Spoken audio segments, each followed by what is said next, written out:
Hi viewers, in this video I will discuss about radioactivity.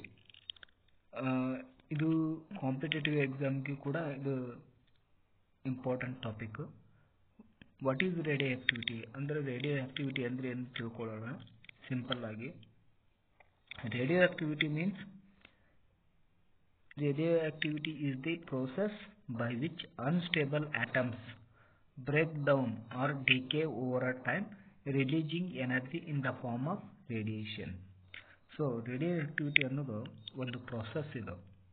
Unstable atoms ಅವು break ಆಗ್ತವೆ ಅಥವಾ DK ಒಂದು time ಆದಮೇಲೆ ಅವು ಡಿಕೆ ಆಗ್ತವೆ.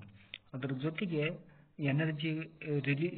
ಎನರ್ಜಿನ ರೇಡಿಯೇಷನ್ ರೂಪದಲ್ಲಿ ಅವು ರಿಲೀಸ್ ಮಾಡ್ತಾವೆ. ಇದಕ್ಕೆ ನಾವು ರೇಡಿಯೋ ಆಕ್ಟಿವಿಟಿ ಅಂತೀವಿ.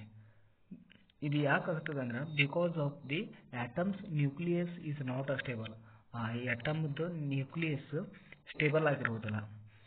And it tries to became more stable by releasing particles or energy.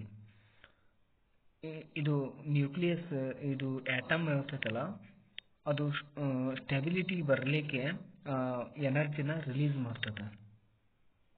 Radio activity ಅಂದರೆ ಸಿಂಪಲ್ ಆಗಿ radioactivity it is the process by which unstable atoms break down over a time releasing energy in the form of radiation. ಅಂದರೆ ಇದು ಒಂದು atom stability ಆಗಲಿಕ್ಕೆ ಅದು ಎನರ್ಜಿನ release ಮಾಡ್ತದೆ. So radio activity ಅಂದರೆ.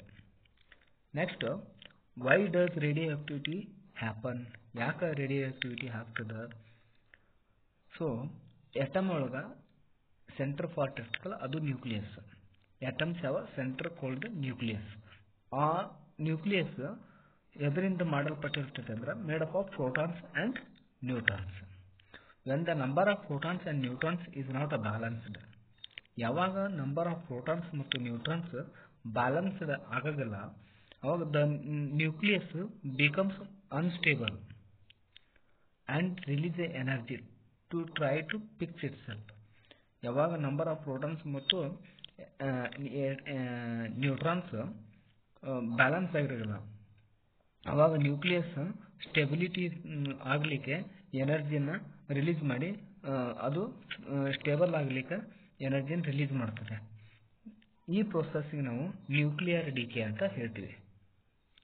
So ನಿಮಗೆ ಈ ಕಾನ್ಸೆಪ್ಟ್ ಅರ್ಥ ಆಗಿದೆ ಅಂತ ಅನ್ಕೊಂತೀನಿ. So if you like this video please subscribe my channel. Thank you.